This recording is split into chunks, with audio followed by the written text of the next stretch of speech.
Hello students. आज हम class 10th इतिहास के चैप्टर 3 हिंद चीन में राष्ट्रवादी आंदोलन को स्टार्ट करते हैं। तो इस वीडियो को देखने से पहले जो हमारे 2 वीडियो नहीं देखे हैं वो जाकर पहले देख लें, और आपको पसंद आए तो इस वीडियो को लाइक और सब्सक्राइब और शेयर ज़रूर करें। तो चलिए हम स्टार्ट करते हैं। तो इसमें है कि हिंद चीन में राष्ट्रवादी आंदोलन क्या हुआ। तो हिंद चीन में 3 देश आते थे। कौन देश आते थे? 3 देश आते थे। चलिए हम आगे बताते हैं कौन देश आते थे।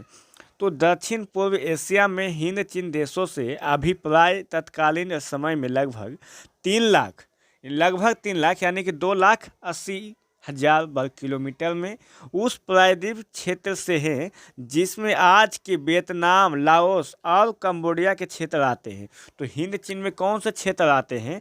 तो वियतनाम, लाओस और कंबोडिया के क्षेत्र आते हैं। चलिए, इनकी उत्तरी सीमा म्यांमार एवं चीन को छूती है। तो दक्षिण में चीन सागर और पश्चिम में म्यांमार के क्षेत्र पड़ते हैं। तो ये इम्पोर्टेंट उतना नहीं है। चलिए, प्राचीन काल से ही वियतनाम के तोंगकिंग एवं अन्नाम में चीन का प्रभाव था। किसका प्रभाव था? तोंगकिंग एवं अन्नाम में चीन का प्रभाव था, और दोनों प्रांत कई शताब्दियों तक चीन के करद राज्य थे, यानी कि चीन के ही राज्य थे। वस्तुतः जब चीन में कोई शक्तिशाली शासक होता था तब इन प्रांतों को अपने कब्जे में ले लेता था, यानी कि चीन के सीमा लग जाने के कारण चीन में जो शासक हुआ करते थे वो अपने बगल के राज्य को अटैक करके उनको गुलाम बना लेते थे, और जैसी सरकार कमज़ोर पड़ती थी वैसे ही सब स्वतंत्र और आज़ाद हो जाया करते थे। एवं चीन की केंद्रीय सत्ता के कमज़ोर पड़ते ही ये स्वतंत्र हो जाते थे। यद्यपि चीन प्रभुत्व के बावजूद भी इस क्षेत्र के लोग ने अपनी अलग सांस्कृतिक पहचान के साथ साथ भाषा लिपि का भी विकास किया था। बौद्ध धर्म के साथ साथ कन्फ्यूशियस के दर्शन का भी पूरा प्रभाव उन क्षेत्रों पर था। चलिए, ये है अंकोरा वाट का मंदिर। तो दूसरी तरफ लाओस, कंबोडिया तथा भारतीय संस्कृति का प्रभाव था। 4वीं शताब्दी में कम्बोज राज्य की स्थापना हुई। कौन सी शताब्दी में? तो 4वीं शताब्दी में। ध्यान में रखिएगा स्टूडेंट्स। जहाँ का शासक भारतीय वंश था। कम्बोज भारतीय संस्कृति का प्रधान केंद्र था। 12वीं शताब्दी में राज सूर्य वर्मादुत्ते ने अंकोरा मंदिर का निर्माण करवाया था। तो ये ऑब्जेक्टिव क्वेश्चन पूछता है कि 12वीं शताब्दी में राज सूर्य वर्मादुत्ते ने अंकोरा वाट के मंदिर का निर्माण करवाया था फ्रेंड्स। चलिए, परंतु 16वीं शताब्दी में कम्बोज का पतन हो गया और मध्यकाल में आंतरिक संघर्ष की स्थिति उत्पन्न हो गई थी। इस प्रकार इस क्षेत्र के कुछ देशों पर चीन एवं कुछ पर हिंदुस्तान के सांस्कृतिक प्रभाव के कारण ही यह हिंद चीन के नाम से जाना गया। तो हिंद चीन के नाम से क्यों जाना गया? क्योंकि यह हिंदुस्तान और चीन के बीच के प्रभाव के बारे में कहता है, सांस्कृतिक प्रभाव के बारे में। चलिए, व्यापारिक संबंधों का आगमन, व्यापारिक कंपनियों का आगमन और फ्रांसीसी प्रभुत्व, फ्रांसीसी का प्रभाव के बारे में भी पढ़ना है। तो चलिए, तो 1498 ईस्वी में वास्को डी गामा ने भारत से जुड़ने की चाह में जब समुद्री मार्ग ढूंढ निकाला तब पुर्तगाली ही पहले व्यापारी थे। तो ये पूछता है कि वास्को डी गामा भारत कब आए थे? तो 1498 ईस्वी में भारत आए थे। कौन मार्ग से? तो समुद्री मार्ग से। और यह भी क्वेश्चन पूछ लेता है कि हिंद चीन में सबसे पहले कौन देश पहुंचे थे? तो कहाँ के व्यापारी पहुंचे थे? तो पुर्तगाली के पहले पहुंचे थे। चलिए फ्रेंड्स, चलिए आगे बताते हैं। कहाँ के पहुंचे थे? तो पुर्तगाली के पहुंचे थे। तो भारत के साथ साथ दक्षिणी पूर्व एशियाई देशों से जुड़े थे, और 1510 ईस्वी में मलक्का को व्यापारिक केंद्र बनाकर हिंद चीन देशों के साथ साथ व्यापार शुरू किया था। उसके बाद स्पेन, डच, इंग्लैंड और फ्रांसीसियों का आगमन हुआ। इन कंपनियों में फ्रांसीसी को छोड़कर किसी ने भूभाग पर अपना राजनीतिक प्रभुत्व कायम करने का प्रयास नहीं किया था, लेकिन फ्रांस शुरू से ही इसी दिशा में प्रयास कर रहा था। 17वीं शताब्दी में बहुत से फ्रांसीसी व्यापारी पादरी हिंद चीन पहुंच गए। कौन पहुंचे थे? तो पादरी पहुंचे थे। ये भी क्वेश्चन कभी कभी उठा दिया करता है एग्जाम में। चलिए, तो सन 1747 ईस्वी के बाद से ही फ्रांस अन्नाम में रुचि लेने लगा। 1787 ईस्वी में कोचिन चीन के शासक के साथ संधि का मौका मिला, लेकिन अभी तक फ्रांसीसी अपने ताकत का प्रभुत्व नहीं जमा पाए थे और 19वीं शताब्दी में अन्नाम, कोचिन, चीन में फ्रांसीसी पादरियों की बढ़ती गतिविधियों के विरुद्ध उग्र आंदोलन हो रहे थे।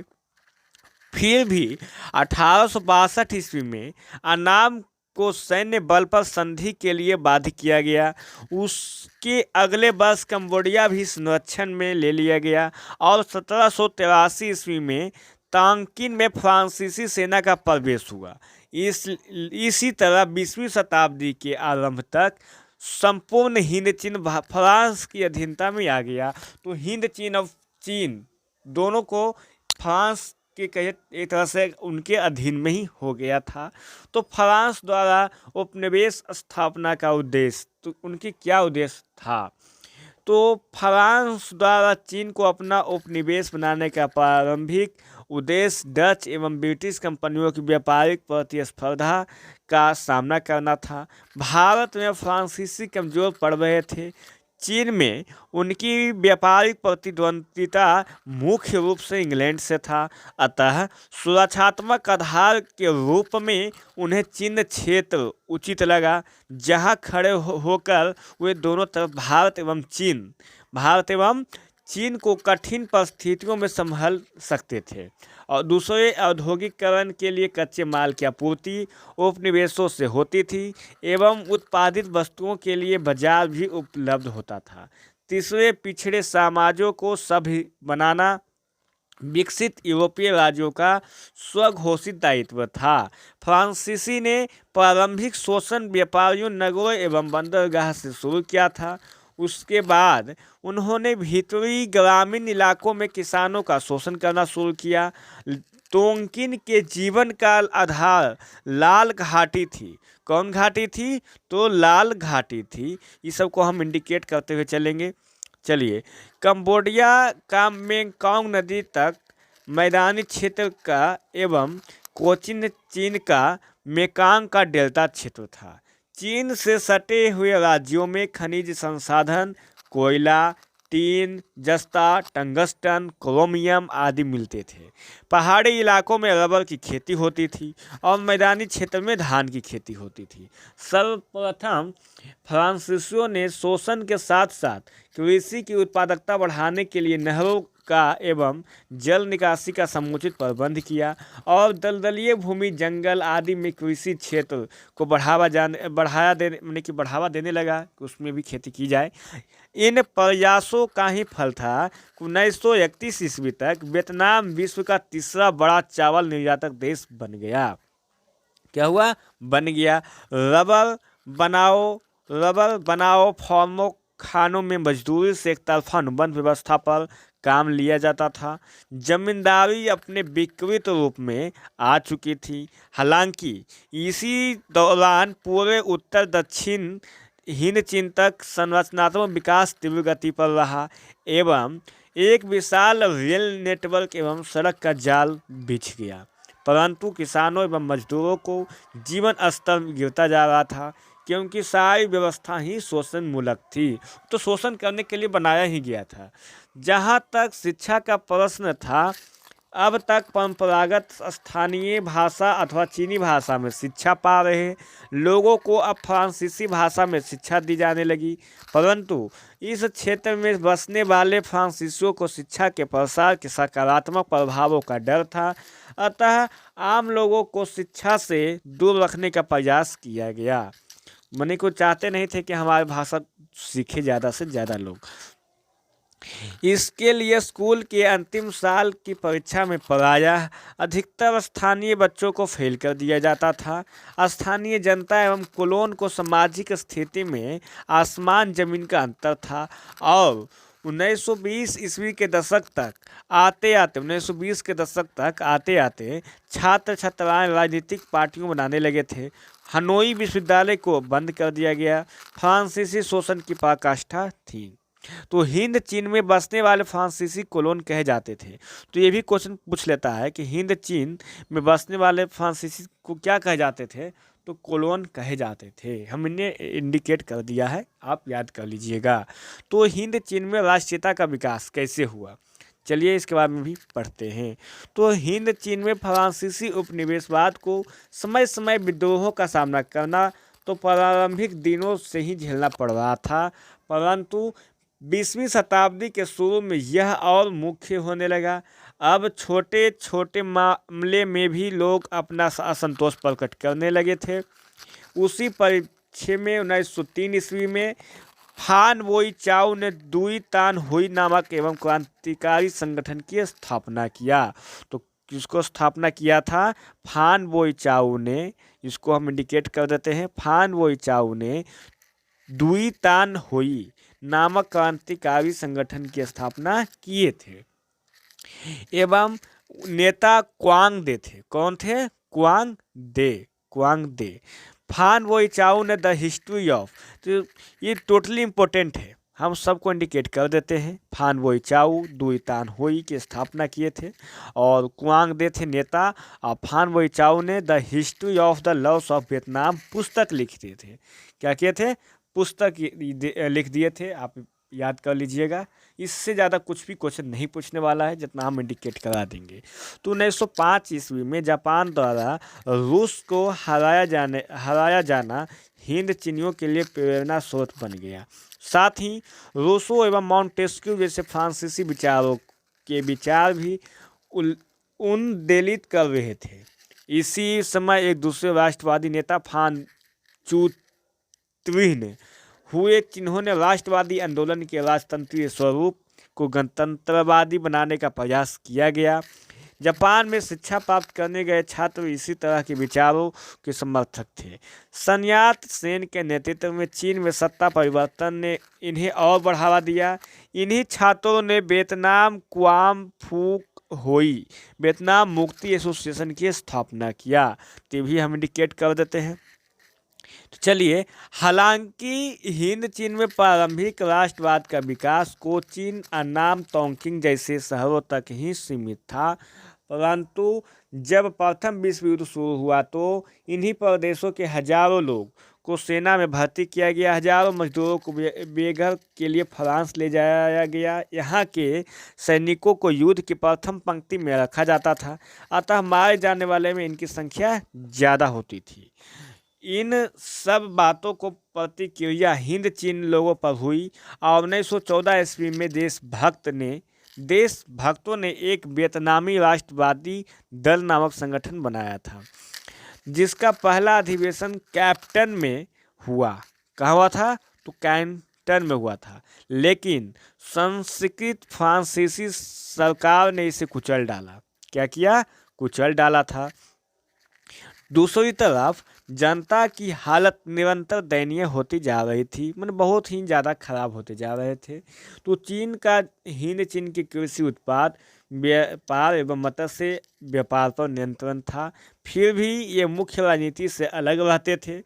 इसी कारण जनता ने इन्हें क्रूर होकर 1919 में चीनी बहिष्कार आंदोलन किया। 1919 में चीनी बहिष्कार आंदोलन शुरू हो गया था। तो हिंद चीन में फ्रांसीसी प्रभुत्व की स्थापना के साथ ही शासन व्यवस्था का ध्यान दिया गया। हालांकि कोचीन चीन ही सीधे फ्रांसीसी प्रशासन में था, जबकि अन्य चार प्रांत तोंगकिंग, अन्नाम, कंबोडिया और लाओस में पुरातन राजवंश ही कायम रहे, जिसके लिए रेजिडेंटों की नियुक्ति होती थी। प्रथम विश्व युद्ध के बाद प्रशासन में कुछ उदार नीतियाँ अपनाई गई। कोचीन के लिए एक प्रतिनिधि सभा का गठन किया गया और उसके सदस्यों के निर्वाचन की व्यवस्था की गई। साथ ही असैन्य प्रशासन में स्थानीय लोगों को महत्व दिया जाना शुरू हुआ। कुछ हद तक राज घरानों ने भी अपने प्रशासन में सुधार का प्रयास किया, परंतु इन मात्र के सुधारों से जनता संतुष्ट नहीं हो सकती थी। इन्हीं की परिस्थितियों में 1917 ईस्वी में न्यूगन आई क्वेक हो चिन मिन्ह नामक वियतनामी छात्र ने पेरिस में साम्यवादियों का एक गुट बनाया। बाद में हो ची मिन्ह शिक्षा प्राप्त करके मॉस्को गया और साम्यवाद से प्रेरित होकर 1925 में वियतनामी क्रांति दल 1925 ईस्वी में वियतनामी क्रांति दल का गठन किया गया। साथ ही कार्यकर्ताओं के सैनिक प्रशिक्षण को भी व्यवस्था कर ली। अंततः 1930 में वियतनाम के बिखरे हुए राष्ट्रवादी गुटों को एकजुट वियतनाम कांग सान देंग अर्थात वियतनाम कम्युनिस्ट पार्टी की स्थापना की, जो पूर्णतः उग्र विचारों पर चलने वाली पार्टियां थी।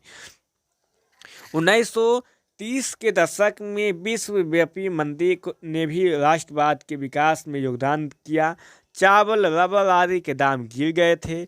हिंद चीन में बेरोजगारी बढ़ती चली जा रही थी। इस स्थिति से परेशान किसान भी साम्यवाद को अपना रहे थे और राष्ट्रवादी आंदोलन को जोर पकड़ता जा रहा था।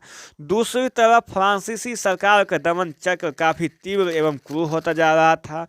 विद्रोही जनता पर निर्ममता से गोलियां बरसाई जाती थी। इससे भी आगे बढ़कर हवाई जहाज़ों से बमबारी भी की जाती थी। इस दमन चक्र में हजारों लोग मारे गए। आंदोलन दब सा गया, परंतु यह सोए हुए ज्वालामुखी के समान ही था, जो अंदर ही अंदर खौलता रहा और भूमिगत आंदोलन की शुरुआत हो गई। क्या हुई? शुरुआत हो गई थी। अब द्वितीय विश्व युद्ध और वियतनामी स्वतंत्रता के बारे में है। तो द्वितीय विश्व युद्ध की परिस्थितियों ने वियतनामियों को एक निर्णायक रास्ता प्रदान किया। जून 1940 ईस्वी में फ्रांस जर्मनी से हार गया। क्या हुआ? हार गया था और जर्मन समर्थित सत्ता कायम हो गई। तो द्वितीय विश्व युद्ध जब खत्म हुआ तो फ्रांस, जर्मनी सब पार्टी जो थे सब हार गए थे। तो अमेरिका और ब्रिटेन चियांग काई शेक की सरकार को मदद पहुंचाना चाहते थे, लेकिन एक संधि के तहत जापान को हिंद चीन में फौज भेजने का मौका मिल गया। इसका फायदा उठाते ही जापान ने पहले तोंगकिंग, फिर अन्नाम और अंततः पूरे हिंद चीन पर अपना राजनीतिक प्रभुत्व जमा दिया। क्या किया? पूरे माने कि जब चीन से फ्रांस चला गया तो जैसे ही जापान को मौका मिला तो चीन पर आक्रमण करके उन्हें गुलाम बना लिया। तो यह चीन में एक तरह का द्वैध शासन था, दूसरा शासन था, जिसमें सत्ता जापानियों के हाथ थी एवं फ्रांसीसी मुखौटा फ्रांसीसियों का था। इसके फलस्वरूप वियतनाम के गुप्त क्रांतिकारियों को जापान का हिंद चीन पर आक्रमण, जो देखिए कैसे किस तरह से हुआ था, तो अवसर मिल गया और ये जापानियों और फ्रांसीसी दोनों के विरुद्ध कार्रवाई करने लगे। फ्रांसीसी दमन के बावजूद साम्यवादी दल बचा हुआ था और लोगों को स्वाभाविक झुकाव इस तरफ बढ़ रहा था। हो ची मिन्ह के नेतृत्व में इस देश के कार्यकर्ताओं ने वियतनाम स्वतंत्र लीग की स्थापना पर पीड़ित किसानों, आतंकियों, व्यापारियों, बुद्धिजीवियों सभी को शामिल कर छापा मार युद्ध नीति का अवलंबन किया। चलिए आगे। तो द्वितीय विश्व युद्ध के समय पर्ल हार्बर पर जापान के आक्रमण के साथ ही अमेरिका युद्ध में शामिल हो गया। 1944 ईस्वी में फ्रांस जर्मनी के आधिपत्य से निकल गया और जापान पर अमेरिकी परमाणु आक्रमण के पश्चात पोर्टसडम की घोषणा के तहत जापान ने आत्मसमर्पण कर दिया। इस स्थिति में जापान की सेनाएं वियतनाम से निकलने लगी और फ्रांस के पास इतनी शक्तियां नहीं बची थी कि खुद को पुनः हिंद चीन में स्थापित कर सके। इसका लाभ उठाते हुए वियतनाम के राष्ट्रवादियों ने वियतमिन्ह के नेतृत्व में लोकतांत्रिक गणराज्य सरकार की स्थापना 2 सितंबर 1945 ईस्वी को करते हुए वियतनाम की स्वतंत्रता की घोषणा कर दी। इस सरकार का प्रधान हो ची मिन्ह बनाए गए। हो ची मिन्ह मुख्य आदमी बनाए गए थे।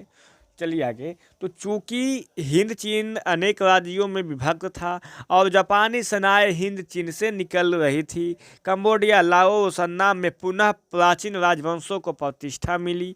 इसी क्रम में अन्नाम का शासक बाओ दाई बना था बाओ दाई। परंतु इन शासकों का साम्यवादी राष्ट्रवादियों के समक्ष टिकना कठिन था, अतः बाओ दाई ने 25 अगस्त 1945 ईस्वी को ही अपना पद छोड़ दिया और वियतनाम एक गणराज्य बन गया। ये बाओ दाई थे, बाओ दाई की फिगर। चलिए आगे। तो हिंद चीन के प्रति फ्रांसीसी नीति क्या थी? तो द्वितीय विश्व युद्ध के पश्चात ब्रिटेन, हॉलैंड, अमेरिका और फ्रांस दक्षिण पूर्व एशिया में अपने साम्राज्यों की पुनः स्थापना में लग गए। फ्रांस भी हिंद चीन में अपने डूबे साम्राज्य को बचाना चाहता था, अतः उसने एक नए औपनिवेशिक तंत्र की योजना बनाई। तो फ्रांस की औपनिवेशिक योजना क्या था?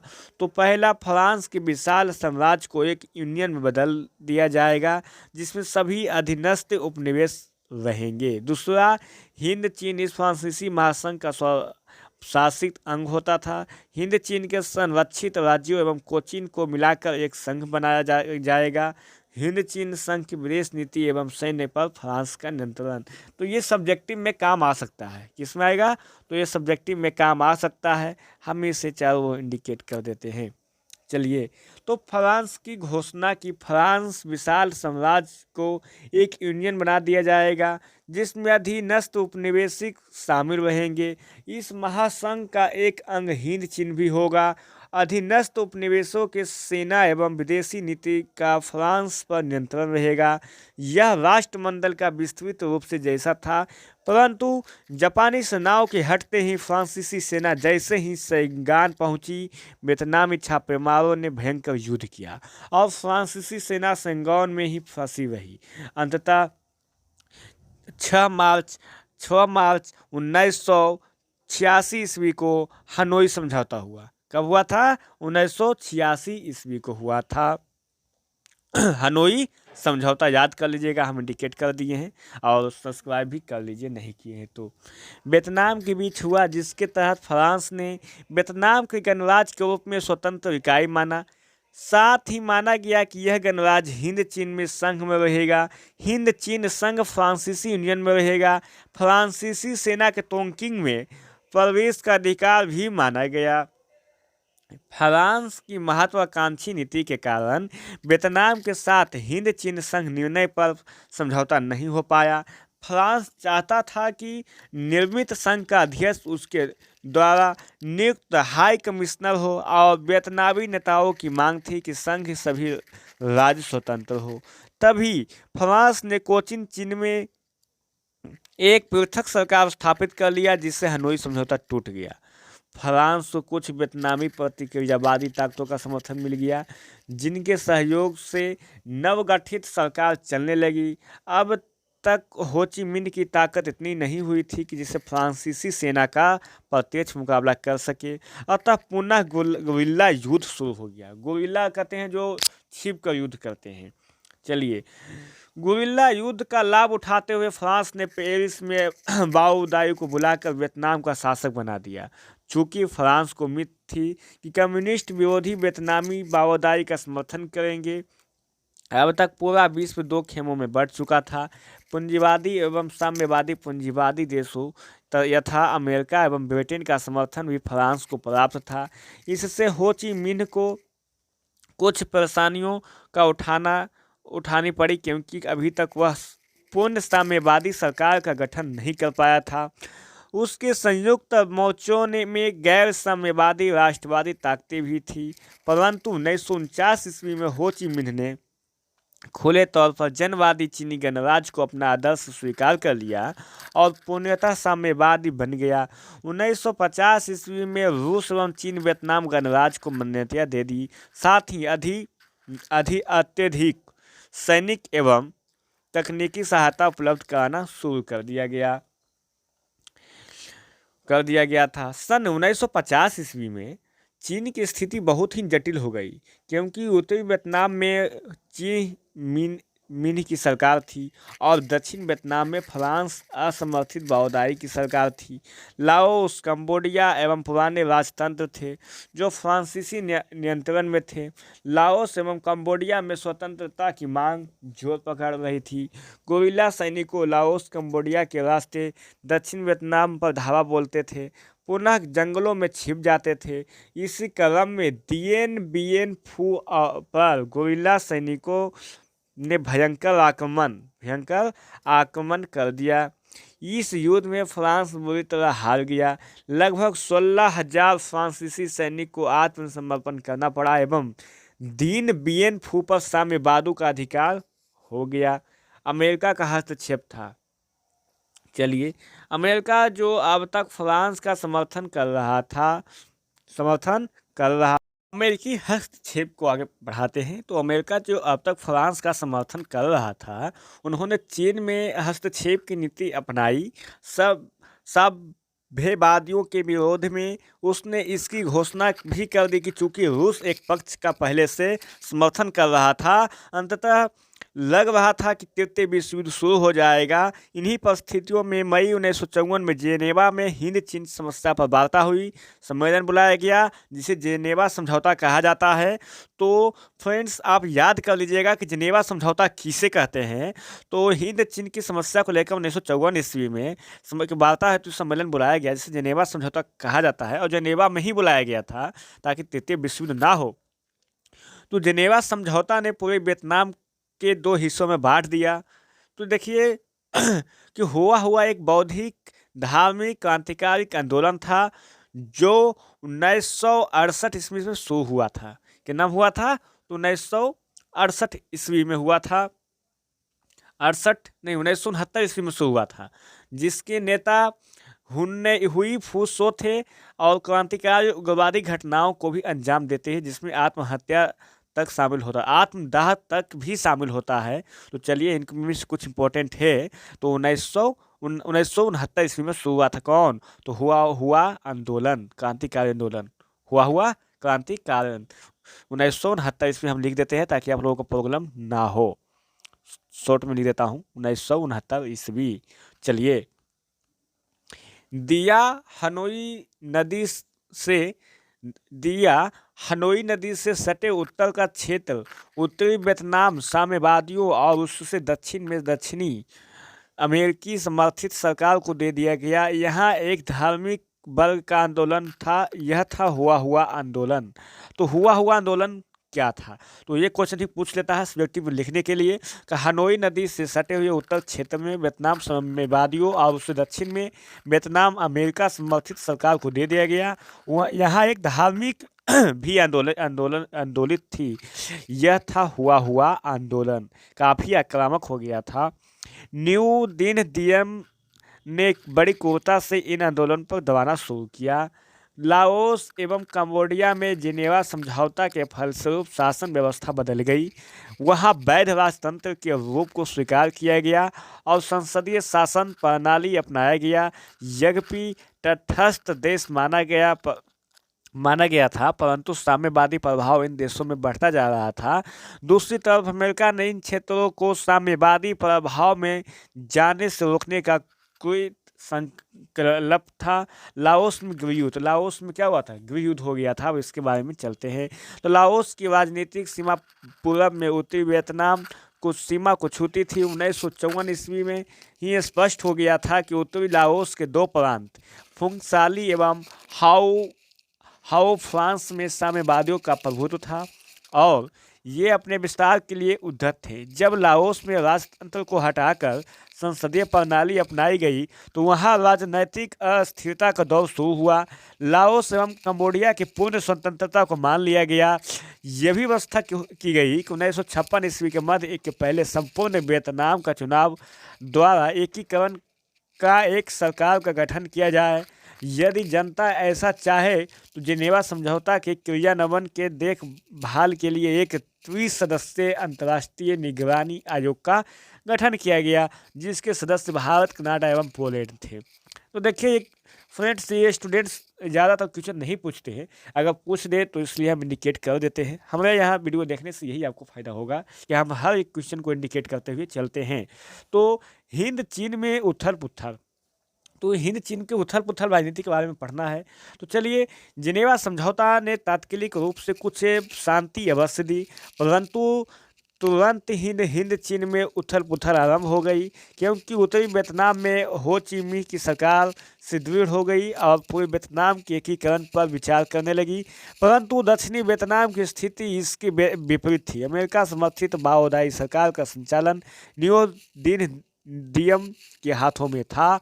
इन दिनों दक्षिणी वियतनाम में साम्यवादियों के साथ अपदस्थ राजघराने के 3 सौतेले भाइयों ने लाओस पर अपनी राजनीतिक पकड़ के लिए अपना अलग रास्ता अपना लिए थे। इन्हें पहला राजकुमार सुबन फुमा तटस्थवादी था, दूसरा राजकुमार सुफन बोंग को पाथेट लाओ नाम से विख्यात था और गैस और सैन्य संगठन बनाकर समूचे लाओस में साम्यवादी व्यवस्था लाना चाहता था। और तीसरा राजकुमार फूमी नौसबान दक्षिण पथ का अनुसरण करने वाला था। इन तीनों की वापसी राजनीति वर्चस्व का संघर्ष ही लाओस की अस्थिरता का कारण था। उस पर रूस एवं अमेरिका दोनों गुटों का समर्थन एवं हस्तक्षेप इसे और बढ़ा रहा था। तो 26 दिसंबर 1955 ईस्वी को लाओस में चुनाव के बाद राष्ट्रीय सरकार का गठन हुआ और सुबन फुमा के नेतृत्व में सरकार बनी। पाथेट लाओ ने इसका विरोध करते हुए गुरिल्ला युद्ध शुरू किया, परंतु 1957 में दोनों में समझौता हो गया और पाथेट लाओ की पार्टी नियो लियो हक्सत के सदस्यों को भी सरकार में LLHS के सदस्यों को भी सरकार में जगह मिल गई थी। यह स्थिति अमेरिका के लिए असह्य थी, क्योंकि पाथेट लाओ वामपंथी था। अमेरिकी षड्यंत्र के कारण दोनों भाइयों के समझौता टूट गया, पुनः गुरिल्ला युद्ध शुरू हो गया। इसी बीच तीसरे भाई जनरल फूमी नौसबान को मौका मिल गया। उसने निर्वाचित सरकार का तख्ता पलटकर दक्षिण पंथी सरकार बना ली। 3 माह बाद फिर तख्ता पलट हुआ और कैप्टन कांगली के नेतृत्व में सैन्य सरकार बनी, परंतु तीनों भाइयों ने मिलकर कैप्टन कांगली को उत्तर की ओर से भगा दिया। इस तरह लाओस एक भयंकर युद्ध में फंस गया। तो अपने ही अंदर में युद्ध होना शुरू हो गया। तीनों भाइयों ने पहले अपने आप को युद्ध में धकेला, उसके बाद अमेरिकी सरकार कैप्टन कांगली के ही पद से उतार दिया था, भगा दिया था। तो लाओस के युद्ध में अमेरिका रूस को परोक्ष सहभागिता ने एक बार फिर विश्व शांति को खतरे में डाल दिया। तब भारत ने जेनेवा समझौता के अनुरूप अंतर्राष्ट्रीय नियंत्रण आयोग को पुनर्जीवित करने की मांग उठाई। अंततः इस समस्या पर 14 राष्ट्रों का एक सम्मेलन बुलाया गया, जिसमें लाओस के तीनों पक्षों की भागीदारी पर अमेरिका भी सहमत था। मई 1961 में यह सम्मेलन हुआ कि जिसमें सभी राजकुमारों ने संयुक्त मंत्रिमंडल के गठन पर सहमति प्रदान की और मंत्रिमंडल भी बना, परंतु अमेरिकी षड्यंत्र के कारण लाओस के विदेशी मंत्री का हत्या हो गई और गृह युद्ध पुनः शुरू हो गया। चूँकि अमेरिका लाओस में साम्यवादी प्रसार नहीं चाहता था, अतः चुनाव द्वारा सुबन फुमा को प्रधानमंत्री बनाया गया और सुफन बोंग उप प्रधानमंत्री बना। इससे असंतुष्ट पाथेट लाओ ने सन 1970 ईस्वी में लाओस पर आक्रमण कर जार्स के मैदान पर कब्जा कर लिया। हालांकि अमेरिका ने इस युद्ध में जमकर बमबारी किया, परंतु पाथेट लाओ की आक्रमण को रोका नहीं जा सका। चलिए आगे देखिए, हो ची मिन्ह मार्ग पर जब बमबारी किया गया तो किस तरह से मृत्यु की बौछार हो गई थी।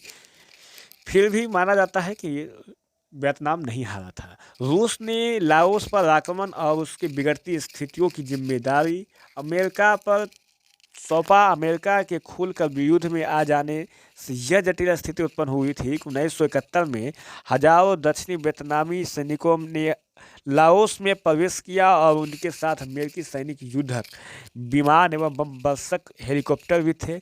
इनका उद्देश्य हो ची मिन्ह मार्ग पर कब्जा करना था। अपाथेट लाओ ने रूस और ब्रिटेन से अनुरोध किया कि वे अपने अमेरिका पर दबाव डालकर उन्हें रोके, परंतु चीन ने अमेरिका को धमकी दी कि पहले अमेरिका को लगा कि वह युद्ध जीत लेगा, परंतु हो ची मिन्ह मार्ग क्षेत्र पर जाकर उसकी सेनाएं फंस गई। लाओस के प्रबल प्रतिरोध के कारण उसके लिए वापस लौटना ही मात्र एक उपाय बचा था। इस तरह अमेरिका अपने आक्रमण में वामपंथ के प्रचार को रोक नहीं पाया। तो कंबोडियाई संकट क्या था? ये तो वियतनाम के बारे में पढ़ाया गया, अब कंबोडिया के बारे में। तो सन 1954 ईस्वी में स्वतंत्र राज्य बनने के बाद कंबोडिया में संवैधानिक राजतंत्र को स्वीकार कर राजकुमार नरोत्तम सिंहानुक को शासक माना गया। नरोत्तम सिंहानुक 1954 ईस्वी से ही कंबोडिया की गुटनिरपेक्षता एवं तटस्थता की नीति पर चलाना शुरू कर दिया था। इसलिए कंबोडिया दक्षिण पूर्व एशियाई सैन्य संगठन में शामिल नहीं हुआ। अमेरिका इन क्षेत्रों में अपना प्रभाव चाहता था कि इसी कारण वह सिंहानुक से चिढ़ा हुआ था और थाईलैंड को उकसाकर कंबोडिया को तंग करवा रहा था। सोचिए, किसके द्वारा करवा रहा था? थाईलैंड के द्वारा इन्हें उकसा रहा था। अमेरिका की इस कूटनीतिक चाल के कारण 1963 में सिंहानुक ने उससे भी किसी तरह की मदद लेने से इनकार कर दिया। यह बात अमेरिका के लिए अपमानजनक थी। 1965 ईस्वी में उसने वियतनाम के साथ कंबोडिया के सीमावर्ती गांवों पर आक्रमण कर दिया। तब सिंहानुक ने अमेरिका से राजनयिक संबंध तोड़ लिए। आगे चलकर सन 1969 ईस्वी में अमेरिका ने कंबोडिया सीमा क्षेत्र में जहर की वर्षा हवाई जहाज से करवा दी, जिससे लगभग 40,000 एकड़ भूमि की रबड़ की फसल नष्ट होगी। सोचिए, तब सिंहानुक ने मुआवजे की मांग अमेरिका से की एवं रूस की ओर झुकाव दिखाते हुए पूर्वी जर्मनी से राजनयिक संबंध बढ़ाने शुरू किए। तत्कालीन दो गुटीय विश्व व्यवस्था में पूंजीवादी अमेरिका यह नहीं चाहता था कि कंबोडिया साम्यवादी देशों के प्रति सहानुभूति रखे। अंततः उसने कंबोडिया के गुटनिरपेक्षता को एक पक्षीय मानते हुए यह आरोप लगाया कि सिंहानुक सरकार का संबंध उत्तरी वियतनाम एवं वियतकांगो से है। इसलिए अमेरिका CIA के माध्यम से कंबोडियाई दक्षिणपंथियों को संगठित कर सिंहानुक को सत्ताच्युत करना चाहता था, परंतु अमेरिकी षड्यंत्र के कारण 1970 में दक्षिणपंथियों ने वियतनाम के दूतावास के समक्ष उग्र प्रदर्शन किया। इसी परिप्रेक्ष्य में सिंहानुक को वियतनाम के प्रति कठोर रुख अपनाना पड़ा। 18 मार्च 1970 को कंबोडियाई राष्ट्रीय संसद की नरोत्तम सिंहानुक का सर्वसम्मत प्रस्ताव द्वारा सत्ता को हटा दिया और जनरल लोन नोल के नेतृत्व में सरकार बनी, जिसे अमेरिका का समर्थन प्राप्त था। नरोत्तम सिंहानुक ने पेकिंग में निर्वाचित सरकार का गठन कर जनरल नोल को सरकार को वैध घोषित कर दिया था। साथ ही राष्ट्रीय संसद को भंग कर दिया और जनता में मौजूद सरकार को अपदस्थ करने की अपील की। अप्रैल 1970 में सिंहानुक ने नई सरकार के विरुद्ध युद्ध छेड़ दिया, जिसमें उत्तरी वियतनाम एवं वियतकांग सैनिकों से भरपूर मदद मिल रही थी। नरोत्तम सिंहानुक की सेना विजयी होती हुई राजधानी नाम पिनेह की ओर बढ़ रही थी। अमेरिका ने तुरंत इसमें हस्तक्षेप किया। दक्षिणी वियतनाम से अमेरिकी फौज कंबोडिया में प्रवेश कर गई और व्यापक संघर्ष शुरू हो गया। यह युद्ध बड़ी ही भयंकर था। अमेरिकी राष्ट्रपति की इस नीति का व्यापक विरोध अमेरिकी भी कर रहे थे। राष्ट्रपति निक्सन को अपनी सेनाएं वापस बुलाने की घोषणा करनी पड़ी, परंतु दक्षिणी वियतनाम ने अपनी सेना कंबोडिया में रहने देने की घोषणा कर स्थिति को और जटिल बना दिया। अब लग रहा था कि चीन को कंबोडिया मामले में हस्तक्षेप करेगा। इस तरह एक बार पुनः दक्षिण पूर्वी एशिया की सुरक्षा खतरे में पड़ गई। स्थिति को भांपते हुए इंडोनेशिया ने एशियाई देशों का सम्मेलन बुलाने का प्रस्ताव किया। तो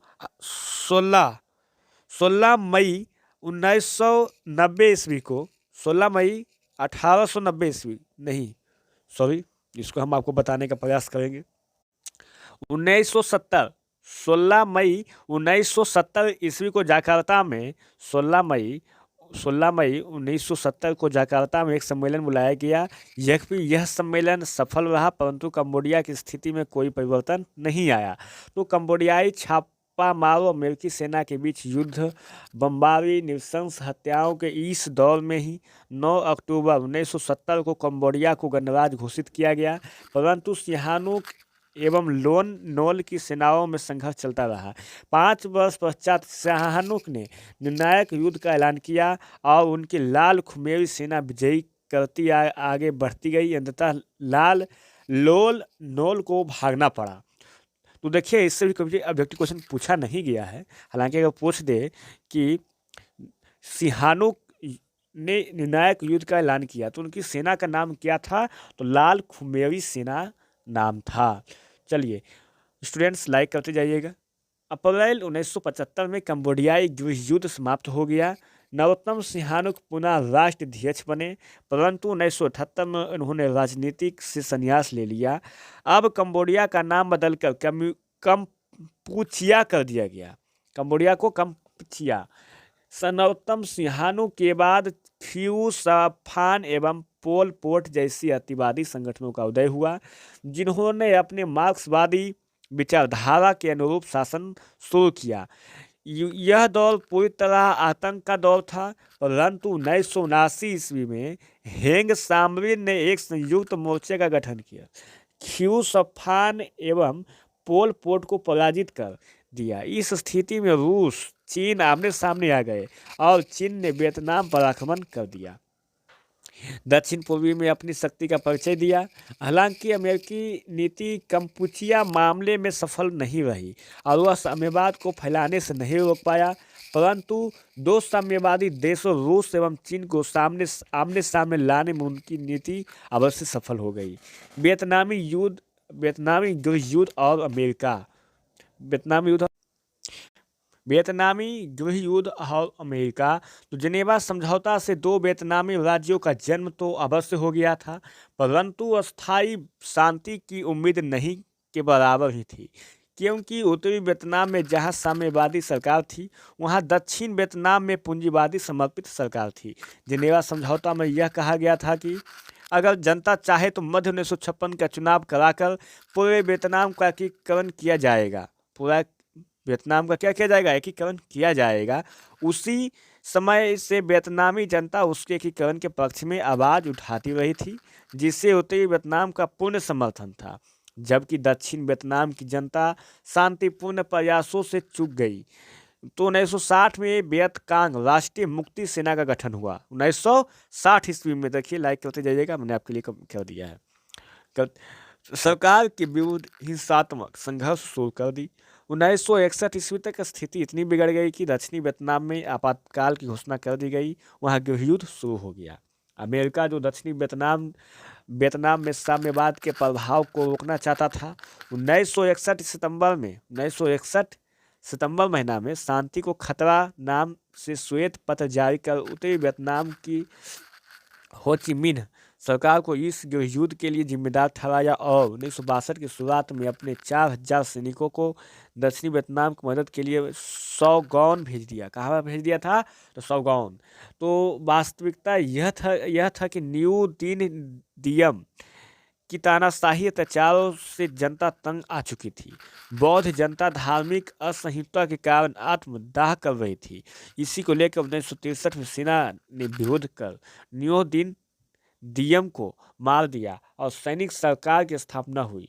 परंतु यह भी प्रतिक्रियावादी थी कि इस तरह सरकारों का आना जाना लगा, मगर किसी की भी नीति नहीं बदली और वियतकांग संघर्ष चलता रहा। 5 अगस्त 1964 को अमेरिका ने उत्तरी वियतनाम पर आक्रमण कर कुछ सैनिक अड्डे तबाह कर दिए। तब अमेरिका को चेतावनी भरी धमकियां रूस एवं चीन ने दिए, परंतु इसका असर उस पर नहीं पड़ रहा। अमेरिकी द्वारा शुरू किया गया यह युद्ध काफ़ी हिंसक, बर्बर एवं यातनापूर्ण था। इस युद्ध में खतरनाक हथियारों, टैंकों एवं बम वर्षक विमानों का प्रयोग किया गया था। साथ ही रासायनिक हथियारों, नापाम, ऑरेंज एजेंट एवं फास्फोरस बमों का जमकर इस्तेमाल किया गया।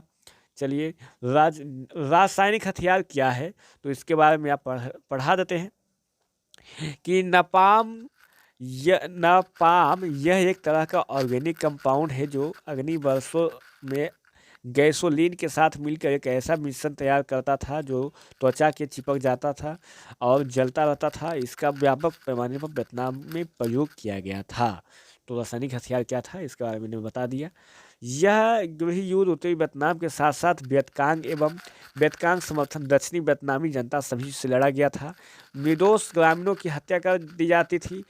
इनकी इनकी औरतों और लड़कियों के साथ पहले सामूहिक बलात्कार किया जाता था, फिर उन्हें मार दिया जाता था और अंत में पूरे गांव को आग के हवाले कर दिया जाता था। 1967 ईस्वी तक अमेरिका इसे इतने बम वियतनाम में बरसाए जितना द्वितीय विश्व युद्ध में जर्मनी ने इंग्लैंड के विरुद्ध नहीं गिराया था। अमेरिका की इस तरह की कार्रवाई का विरोध राष्ट्रीय एवं अंतर्राष्ट्रीय स्तर पर होने लगा। प्रसिद्ध दार्शनिक रसेल ने यह अदालत लगाकर अमेरिका के वियतनाम युद्ध के लिए दोषी करार दिया कि जिसके आर्थिक कुपरिणाम भी परिलक्षित होने लगे। प्रतिवर्ष 2 से 2.5 अरब डॉलर का अमेरिकी खर्च वृद्धि हुई। इससे अमेरिकी अर्थव्यवस्था डामाडोल होने लगी। अंतर्राष्ट्रीय बाजार में डॉलर का मूल्य काफ़ी नीचे गिर गया, परंतु अमेरिका ने दक्षिणी वियतनाम को अपनी प्रतिष्ठा का प्रश्न बना दिया और समझौते के सारे प्रयासों को विफल करता हुआ युद्ध जारी रखे हुए थे। चलिए आगे। तो एजेंट ऑरेंज क्या है तो इसको आप याद कर लीजिएगा। हम चारों पर इसको इंडिकेट कर, जहाँ जहाँ इंपॉर्टेंट है हम वहाँ कर देते हैं, क्योंकि कभी सवाल पूछ लेता है कि इसका प्रयोग कहाँ किया जाता है। तो यह एक ऐसा जहर था जिससे पेड़ों की पत्तियाँ तुरंत सुलझ जाती थी, यानी सूख जाती थी, एवं पेड़ मर जाता था, यानी सूख जाता था। जंगलों को खत्म करने के लिए इसका प्रयोग किया जाता था। इसका नाम ऑरेंज पट्टियों वाले ड्रमों में रखे जाने के कारण पड़ा। अमेरिका इनका इस्तेमाल जंगलों के साथ खेतों और आबादी दोनों पर जमकर किया। इस जहर का असर आज भी नजर आता है। जन्मजात विकलांगता एवं कैंसर के रूप में भी जाना जाता है। चलिए, तो दूसरी तरफ वियतनाम अब साम्यवाद या किसी अन्य बातों के लिए नहीं बल्कि अपने अस्तित्व और राष्ट्रों के लिए लड़ रहा था। यहाँ तक कि वियतनामी महिलाएं अपनी पीठ पर बच्चे को बांधे, फुल पैंट पहने, हाथों में बंदूकों को लिए गश्ती लगाती या सीधे युद्धों में शामिल होती देखी जा सकती थी, या फिर हो ची मिन्ह मार्ग की मरम्मती करती देखी जा सकती थी। प्राचीन नायिकाओं को आख्यानित कर स्त्रियों को प्रेरित भी किया जाता था कि इसी संदर्भ में त्रिअयु की कहानी भी सुनने की आई कि मिलता है कि जिसे इस समय देवी की तरह पूजा किया जाता था। 1968 ईस्वी में प्रारंभ में वियतकांग अमेरिकी शक्ति का प्रतीक पूर्वी पेंटागन सहित कई ठिकानों पर धावा बोलकर अमेरिकियों को काफ़ी क्षति पहुंचाई। इन धावों ने यह स्पष्ट कर दिया कि वियतनाम के हौसले अभी भी काफ़ी बुलंद है, और यह भी स्पष्ट हो गया कि वियतनामियों रसद पहुंचाने वाला मार्ग हो ची मिन्ह काफ़ी मजबूत है, क्योंकि इसे बमबारियों से नष्ट नहीं किया जा सकता था। वस्तुतः हो ची मार्ग हनोई से चलकर लाओस कंबोडिया के सीमा क्षेत्र से गुजरता हुआ दक्षिण वियतनाम तक जाता था, जिससे सैकड़ों कच्ची पक्की सड़कें निकलकर जुड़ी थी। अमेरिका सैकड़ों बार इसे क्षतिग्रस्त कर चुका था, परंतु वियतकांग एवं उसके समर्थित लोग तुरंत उसका मरम्मत कर लेते थे। इसी मार्ग पर नियंत्रण करने के उद्देश्य से अमेरिका लाओस कंबोडिया पर आक्रमण भी कर दिया, परंतु तीन तरफ संघर्ष फंसकर उसे वापस होना पड़ा था। अब अमेरिका भी शांति वार्ता चाहता था, परंतु अपनी शर्तों पर। राष्ट्रमंडल, संयुक्त राष्ट्र संघ समेत कई शक्तियां इस प्रयास में थी कि वार्ता शुरू हो। अतः 1968 में पेरिस में शांति वार्ता शुरू हुई। अमेरिकी हट के कारण 6 माह तक वार्ता एक ही जगह अटकी रही। वियतनामियों की मांग थी कि पहले बमबारी बंद हो, फिर अमेरिका अपनी सेनाएं हटाए। इसी क्रम में 7 जून 1969 ईस्वी को वियतनामी शिष्टमंडल ने दक्षिणी वियतनाम के मुक्त क्षेत्र में वियतनाम की सरकार के गठन की घोषणा की, जिसे रूस एवं चीन ने तुरंत मान्यता दे दी। इसी दरमियान वियतनामी राष्ट्रीयता के जनक हो ची मिन्ह की मृत्यु हो गई। चूँकि उन्हें अपनी वसीयत में दक्षिणी वियतनाम की मुक्ति तक संघर्ष कर आह्वान किया था। अंततः संघर्ष जारी रहा। अमेरिका असफल और वियतनाम एकीकरण। ये सब सब्जेक्टिव क्वेश्चन पूछ देगा कभी कभी, तो इससे आपको छाट कर लिख देना है। ऐसे हम आपको सब्जेक्टिव और ऑब्जेक्टिव दोनों क्वेश्चन लेकर आएंगे, तो ये सब देख लीजिएगा। तो अमेरिकी असफलता और वियतनाम का एकीकरण। तो पहले ये देखिए कि जो 6 महीना तक अटका हुआ था, तो अमेरिकी शर्त क्या था?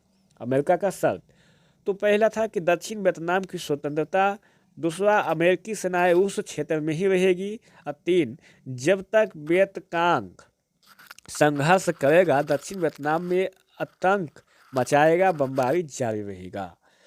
तो अमेरिकी असफलता और वियतनाम का एकीकरण। अब हॉलीवुड द्वारा अमेरिकी के वियतनाम युद्ध को जायज ठहराने वाली फिल्मों के स्थान पर अमेरिका के अत्याचार पर फिल्में बनने लगी। दूसरी तरफ निक्सन अमेरिकी राष्ट्रपति चुनाव में जीत हासिल कर नया राष्ट्रपति बना। वियतनाम समस्या पर जल्द समाधान की जिम्मेदारी उस पर सौंपी गई। अंतर्राष्ट्रीय दबाव बढ़ती जा रही थी। इसी समय माई ली गांव की एक घटना प्रकाश में आई कि अमेरिकी सेना की आलोचना पूरे विश्व में होने लगी। तब राष्ट्रपति निक्सन ने शांति के लिए 5 सूत्री योजना की घोषणा की। पहला तो 5 कौन कौन योजना थी, हम इससे इंडिकेट कर देते हैं। तो पहला कि हिंद चीन की सभी सेनाएं युद्ध बंद कर यथास्थान पर रहे। दूसरा कि युद्ध विराम की देख अंतर्राष्ट्रीय पर्यवेक्षक करेंगे। 3 इस दौरान कोई देश अपनी शक्ति बढ़ाने का प्रयत्न नहीं करेगा।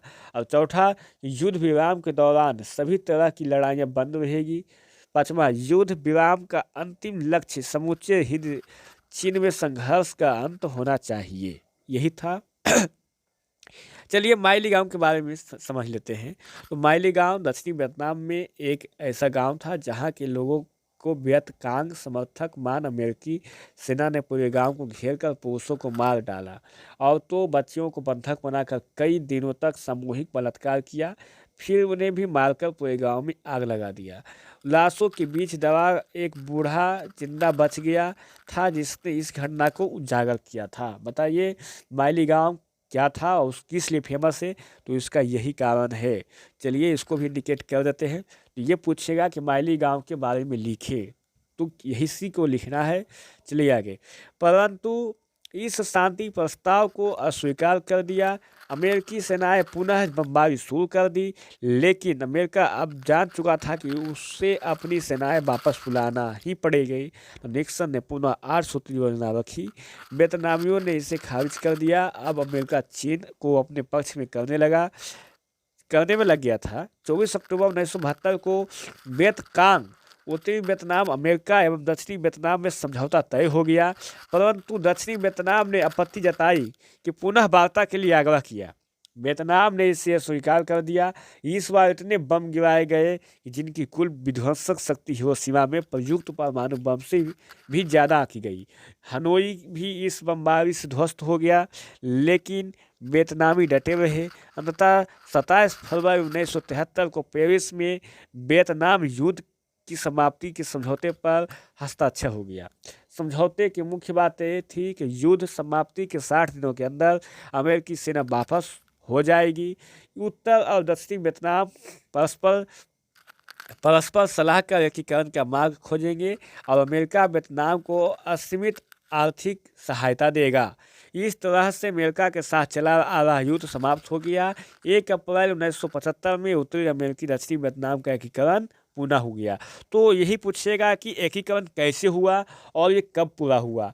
तो ये अप्रैल 1975 में उत्तरी दक्षिणी वियतनाम का एकीकरण हुआ था। और आपको यहाँ से लिख देना है। कहाँ से? क्वेश्चन पर निर्भर करता है कि 2 नंबर का है या 5 नंबर का है। तो हम दोनों के क्वेश्चन को हम अपने अगले सेशन में लेकर आने का प्रयास करेंगे, जब तक आप वेट कीजिएगा। तो इस प्रकार 7 दशकों से ज़्यादा चलने वाला यह अमेरिका वियतनाम युद्ध समाप्त हो गया। इस युद्ध में 9,855 करोड़ डॉलर खर्च हुए। सर्वाधिक व्यय अमेरिका का था। उसके 56,000 से अधिक सैनिक मारे गए, 3 लाख सैनिक घायल हुए, दक्षिणी वियतनाम के 18,000 सैनिक मारे गए, अमेरिका के 4800 हेलीकॉप्टर एवं 3600 एवं अनगिनत टैंक नष्ट हो गए। इन सारी घटनाओं के परिप्रेक्ष्य में धन जन की बर्बादी के अलावा अमेरिकी साख को भी गहरा आघात पहुंचा। पूरे हिंद चीन में वह बुरी तरह सफल रहा। अब कोई फायदा तो हुआ नहीं। अंततः इसे अपनी सेनाएं हिंद चीन से हटानी पड़ी और सभी देशों की संप्रभुता एवं अखंडता को स्वीकार करना पड़ा।